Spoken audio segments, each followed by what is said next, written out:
दोस्तों तो जल्द ही मार्केट में एक और मेन बोर्ड आईपीओ ओपन होने वाला है और ये आईपीओ है दीपक बिल्डर्स एंड इंजीनियर्स का आईपीओ। तो चलिए जानते हैं कि कंपनी का बिजनेस कैसा है, फाइनेंशियल कैसे हैं और इस आईपीओ में आगे अप्लाई करना है या फिर नहीं करना है। तो इससे पहले कि मैं वीडियो को शुरू करूं, अगर आप इस चैनल पर पहली बार विजिट कर रहे हैं या फिर आपने चैनल अब तक सब्सक्राइब नहीं किया है तो चैनल को सब्सक्राइब कर लें और वीडियो को भी लाइक कर दें। तो सबसे पहले आईपीओ के डिटेल्स को देख लेते हैं। तो आईपीओ 21 अक्टूबर यानी कि मंडे से ही ओपन होने वाला है और ये 23 अक्टूबर को क्लोज होगा। फेस वैल्यू 10 रुपये पर शेयर है।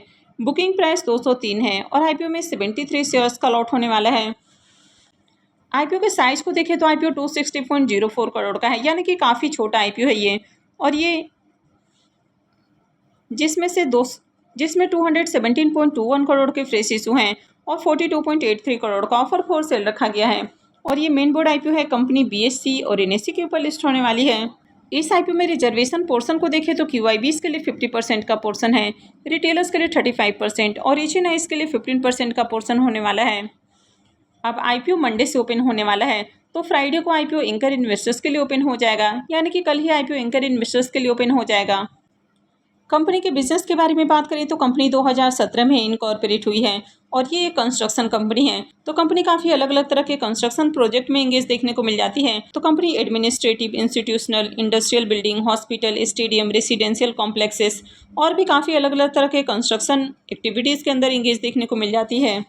तो कंपनी का बिजनेस भी डाइवर्सिफाई देखने को मिल रहा है, यानी कि अलग अलग तरह के कंस्ट्रक्शन वर्क के अंदर कंपनी इंगेज देखने को मिल जाती है, जिसमें turnkey project, architectural, structural, civil work, fire fighting system, public health services, IT system, operation theatre, medical gas pipelines और लैंडस्केपिंग, यानी कि इस तरह के काम के अंदर इंगेज देखने को मिल जाती है।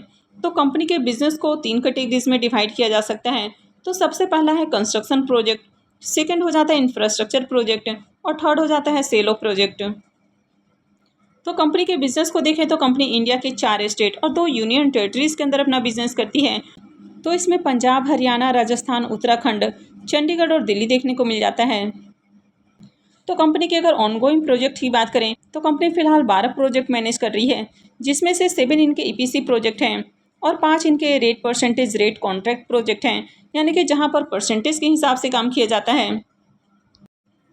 कंपनी के पोर्टफोलियो में डिफरेंट तरह के प्रोजेक्ट देखने को मिल जाते हैं, जैसे कि इसमें हॉस्पिटल है, मेडिकल कॉलेज है, एडमिनिस्ट्रेटिव बिल्डिंग है, इंस्टीट्यूशनल बिल्डिंग है। इसके अलावा कंपनी रेल प्रोजेक्ट के ऊपर भी काम करती है, यानी कि रेलवे स्टेशन के रीडेवलपमेंट का काम करती है, रोड प्रोजेक्ट, ब्रिज प्रोजेक्ट और साथ ही रेल ओवर ब्रिजेस प्रोजेक्ट भी आपको इसमें देखने को मिल रहा है। यानी कि कंपनी हर तरह के कंस्ट्रक्शन से रिलेटेड काम करती हुई देखने को मिल रही है। कंपनी के ऑर्डर बुक को देखें तो फाइनेंशियल 21 के अंदर कंपनी का ऑर्डर बुक 7,196 मिलियन है। फाइनेंशियल 22 में 16,578 मिलियन। फाइनेंशियल 23 के अंदर देखें तो 11,126 मिलियन का ऑर्डर बुक है और फाइनेंशियल 24 के अंदर देखें तो 13,803 मिलियन का ऑर्डर बुक है। कंपनी के ऑर्डर बुक को देखें तो कंपनी छोटी है लेकिन ऑर्डर बुक बढ़िया देखने को मिल रहा है। तो कंपनी के कुछ एग्जीक्यूटिंग प्रोजेक्ट के बारे में बात करें तो इसमें 3D डोम्स देखने को मिल रहा है, जो कि जंगी आज़ादी कतरपुर पंजाब के अंदर देखने को मिल जाता है। इसके अलावा हेरिटेज वॉक की बात करें तो ये आपको गोल्डन टेम्पल कॉरिडोर के अंदर देखने को मिल जाता है, जो कि अमृतसर पंजाब में है। और फायर रैंप देखने को मिल रहा है, जो कि दिल्ली एम्स के अंदर देखने को मिल जाता है। तो कंपनी के बिजनेस को देखें तो बिजनेस अच्छा है, लेकिन ये जो सेगमेंट है ये हाईली कॉम्पिटेटिव सेगमेंट है। कंपनी के फाइनेंशियल को देखें तो फाइनेंशियल 22, 23, 24 3 सालों के कंप्लीट फाइनेंशियल हैं और फाइनेंशियल 25 के 1 क्वार्टर यानी कि 3 मंथ के फाइनेंशियल हैं। तो सबसे पहले अगर एसेट की बात करें तो ईयर ऑन ईयर कंपनी के एसेट के अंदर ग्रोथ देखने को मिली है। कंपनी के रेवेन्यू को भी देखें तो कंपनी का रेवेन्यू भी साल दर साल बढ़ते हुए देखने को मिल रहा है। कंपनी के प्रॉफिट को देखें तो फाइनेंशियल 22 के अंदर कंपनी का प्रॉफिट 17 करोड़ है, फाइनेंशियल 23 के अंदर 21 करोड़, फाइनेंशियल 24 में देखें तो 60 करोड़ से भी ज़्यादा का प्रॉफिट है और फाइनेंशियल 24 के 1 क्वार्टर में देखें तो 14 करोड़ का प्रॉफिट है। कंपनी के नेटवर्थ को भी देखें तो कंपनी का नेटवर्थ भी आपको साल दर साल बढ़ते हुए देखने को मिल रहा है और इसके रिजर्व को भी देखें तो कंपनी का रिजर्व भी ईयर ऑन ईयर इंक्रीज हो रहा है। अभी कंपनी के पास 138 करोड़ का रिजर्व है और अगर कंपनी के कर्ज को देखें, कंपनी के ऊपर 153 करोड़ का कर्ज है। तो कंपनी के ऊपर कर्ज को देखें तो कर्ज थोड़ा ज़्यादा देखने को मिल रहा है। वैसे कंपनी आईपीओ से जो फंड रेज करने वाली है तो उसमें से कुछ पैसा कर्ज के भुगतान के ऊपर भी खर्च करेगी, तो आगे कंपनी का कर्ज भी आपको थोड़ा कम होते हुए देखने को मिलेगा। अब कंपनी के फाइनेंशियल को देखें तो कंपनी का फाइनेंशियल बढ़िया देखने को मिल रहा है। हालांकि फाइनेंशियल 25 के एक क्वार्टर के अंदर देखें तो कंपनी के रेवेन्यू और प्रॉफिट के अंदर ज़्यादा ग्रोथ आपको देखने को नहीं मिली है। कंपनी के वैल्यूएशंस की बात करें तो 945 करोड़ के वैल्यूएशंस के अराउंड कंपनी अपना आईपीओ लेकर आई है। आरओई को देखें तो ये 8.48% है, तो ये ज़्यादा अच्छा देखने को नहीं मिल रहा है। आरओसी को भी देखें तो ये भी 8.97% है, तो ये भी डाउन है। डेट टू इक्विटी रेशियो 0.91 है, तो कंपनी के ऊपर डेट तो थोड़ा ज़्यादा है लेकिन आगे ये कम होने वाला है। रिटर्न ऑन नेटवर्थ को देखें तो ये भी ज़्यादा अट्रैक्टिव नहीं है, 9.57% रिटर्न ऑन नेटवर्थ है और पैट मार्जिन 13.52 का है, तो पैट मार्जिन अच्छा देखने को मिल रहा है। इसके पी मल्टीपल को देखें तो पी मल्टीपल 12.06 का है, तो कंपनी बहुत ज़्यादा ओवर वैल्यूड प्राइस के ऊपर आईपीओ लेकर नहीं आई है। तो चलिए एक बार इसको इसके पीयर से भी कंपेयर करके देख लेते हैं। अब कंपनी के पी मल्टीपल को देखें तो ये 12.06 का है। वहीं पर अगर इसके लिस्टेड पीयर्स की बात करें तो इरकॉन इंटरनेशनल का पी मल्टीपल 24.67 का है, अहलूवालिया कॉन्ट्रैक्ट्स का पी मल्टीपल 19.25 का है और पीएसपी प्रोजेक्ट का पी मल्टीपल 19.16 का देखने को मिल रहा है। यानी कि मार्केट में इसकी जो भी लिस्टेड कंपनियां देखने को मिल रही हैं, अगर उनसे कंपेयर करें तो कंपनी सस्ते प्राइस के ऊपर आई है। तो प्राइस बहुत ज़्यादा ओवर वैल्यूड नहीं है, रीजनेबल प्राइस रखा गया है। आईपीओ के ऑब्जेक्टिव की बात करें कि कंपनी आईपीओ से जो फंड रेज करने वाली है तो उसका यूज कहाँ करेगी, तो सबसे पहला यूज हो जाता है रीपेमेंट और प्रीपेमेंट। यानी कि कंपनी के ऊपर जो कर्ज है तो कंपनी कुछ पैसा कर्ज के भुगतान के अंदर खर्च करने वाली है। उसके बाद सेकेंड हो जाता है वर्किंग कैपिटल रिक्वायरमेंट और थर्ड हो जाता है जनरल कॉर्पोरेट पर्पस। आईपीओ में लॉट साइज को देखें तो 73 शेयर्स का एक लॉट है और एक लॉट के ऊपर इन्वेस्टमेंट अमाउंट 14,819 रुपये रहने वाला है। इस कंपनी में प्रोमोटर्स की होल्डिंग को देखें तो प्रोमोटर्स की होल्डिंग अभी 100% है और आईपीओ लिस्ट होने के बाद प्रोमोटर्स की होल्डिंग 72.50% रहने वाली है।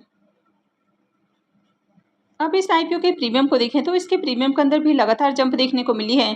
तो कल प्रीमियम जहां 11 रुपये के ऊपर ट्रेड कर रहा था, आज मॉर्निंग में 27 रुपये के ऊपर देखने को मिला और अभी ये 32 रुपये के ऊपर जा पहुंचा है। आईपीओ में 73 शेयर्स का लॉट है, तो आईपीओ से 2336 रुपये एक लॉट से प्रॉफिट हो सकता है। प्रीमियम को देखें तो प्रीमियम 16% के राउंड ट्रेड कर रहा है, तो प्रीमियम को देखें तो प्रीमियम डिसेंट प्राइस के राउंड ट्रेड कर रहा है। तो कंपनी के बारे में बात करें तो कंपनी का बिजनेस अच्छा है, फाइनेंशियल भी ठीक ठाक है। आईपीओ का साइज भी काफ़ी छोटा है, यानी कि अलॉटमेंट भी बहुत कम लोगों को मिलने वाली है। तो अगर आगे भी ग्रे मार्केट प्रीमियम के अंदर तेजी देखने को मिलती है तो इस आईपीओ को भी टारगेट किया जा सकता है। लेकिन मंडे से 2 आईपीओ ओपन होने वाले हैं, एक है वारी एनर्जी का आईपीओ और दूसरा है दीपक बिल्डर्स का आईपीओ। अब वारी एनर्जी में देखें तो अभी से प्रीमियम 100% से ऊपर देखने को मिल रहा है और ये आईपीओ भी एक ही समय के ऊपर आ रहा है। यानी कि जब वारी एनर्जी का आईपीओ आ रहा है जो कि मोस्ट डिमांडिंग आईपीओ है, तो पूरा का पूरा जो डिमांड है आपको वारी एनर्जी की ओर ही देखने को मिलेगी। तो इस कारण इस आईपीओ में डिमांड आपको थोड़ी कम देखने को मिल सकती है। यानी कि छोटा आईपीओ होने के बावजूद भी आपको इसमें बढ़िया रिस्पांस देखने को नहीं मिलेगा। तो अगर प्रीमियम के अंदर अच्छी तेजी देखने को मिलती है और खासकर प्रीमियम के अंदर गिरावट नहीं आती है तो फिर इस आईपीओ को भी टारगेट किया जा सकता है। लेकिन इस आईपीओ में अप्लाई करने का जो भी डिसीजन है वो लास्ट दिन लेना है। वैसे आईपीओ की एंकर लिस्ट कल के दिन ही आने वाली है, तो जैसे इसकी एंकर लिस्ट आती है मैं आपके साथ शेयर करूंगी। वैसे कंपनी माइक्रो कैप है, तो इसमें बहुत ज़्यादा एंकर लिस्ट में नाम आपको देखने को नहीं मिलने वाले हैं। यानी कि नंबर ऑफ एंकर लिस्ट में आपको बहुत ज़्यादा नाम देखने को नहीं मिलेगा। तो ओवरऑल मार्केट कंडीशन अच्छी रहती है, प्रीमियम के अंदर गिरावट नहीं आती है, तभी आपको इस आईपीओ को टारगेट करना है। तो मैं आगे भी इससे रिलेटेड अपडेट आपको देती रहूँगी कि आगे आपको आईपीओ में अप्लाई करना है या फिर नहीं करना है। तो आगे भी इसी तरह की अपडेट से जुड़े रहने के लिए चैनल से जुड़े रहें, चैनल को सब्सक्राइब करके रखें और अगर आपने वीडियो को लाइक नहीं किया है तो वीडियो को भी लाइक कर दें। वीडियो को अंत तक देखने के लिए आप सबको बहुत बहुत धन्यवाद।